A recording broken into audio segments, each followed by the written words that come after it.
சில பேருக்கு தாங்க செய்யற வேலையில திருப்தியே இருக்காது. முறுமுறுத்துக்கிட்டே இருப்பாங்க. மேல இருக்கிறவங்க சரியில்லை, வேலை பளு அதிகம், மன உளைச்சல், இப்படி குறைகளை சொல்லிக்கிட்டே இருப்பாங்க. கொஞ்சம் யோசிச்சு பாருங்க. இந்த வேலை கடவுள் நமக்கு கொடுத்த பரிசு. இந்த வேலை தான் சமூக அந்தஸ்தையும் மரியாதையும் நமக்கு கொடுத்திருக்குது. எல்லாத்துக்கும் மேல நம்ம வாழ்வாதாரத்துக்கு தேவையான சம்பளத்தை இந்த வேலை தான் கொடுக்குது.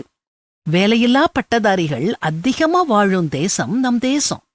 வேலையினால நமக்கு உண்டாகும் மன உளைச்சலை விட வேலை இல்லாம இருக்கிறவங்களுடைய மன போராட்டம், வேதனை, ரணம், அவமானம், துயரம் மிக பெரியது.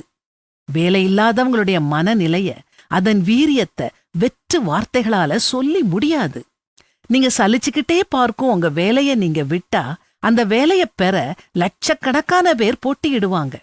அப்படிப்பட்ட வேலையில நாம இருக்கோம்னு கடவுளுக்கு நன்றி சொல்லி சந்தோஷத்தோட உங்க வேலைய பாருங்க. நாம வேலை பார்க்கும் ஒவ்வொரு நொடிக்கும் நமக்கு ஊதியம் கிடைக்குது. இந்த வேலை இல்லாட்டி நாம ஒரு செல்லா காசு. படிச்சு முடிச்சு தீராத வேட்கையோட வேலை ஒண்ணு கிடைக்க போராடும் மனிதர்களுடைய போராட்டத்துக்கு முன்னால நம்முடைய வேலை பளு தூசுக்கு சமம்.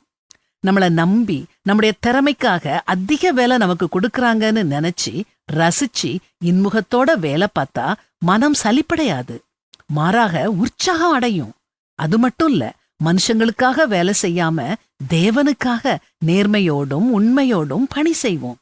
எதுக்காகவும் வேலைய சலிச்சுக்கிடாதீங்க. ஒவ்வொரு நாளும் இன்முகத்தோட வேலைக்கு போவோம். வேதாகமம் சொல்றத கேளுங்க. சரீரத்தின்படி உங்கள் எஜமான்களாய் இருக்கிறவர்களுக்கு எல்லா காரியத்திலேயும் கீழ்ப்படிந்து நீங்கள் மனுஷருக்கு பிரியமாயிருக்க விரும்புகிறவர்களாக பார்வைக்கு ஊழியம் செய்யாமல் தேவனுக்கு பயப்படுகிறவர்களாக கபடமில்லாத இருதயத்தோடே ஊழியம் செய்யுங்கள். நீங்கள் கர்த்தராகிய கிறிஸ்துவை சேவிக்கிறதினாலே சுதந்திரமாகிய பலனை கர்த்தராலே பெறுவீர்கள் என்று அறிந்து எதைச் செய்தாலும் அதை மனுஷர்களுக்கென்று செய்யாமல் கர்த்தருக்கென்றே மனப்பூர்வமாய் செய்யுங்கள்.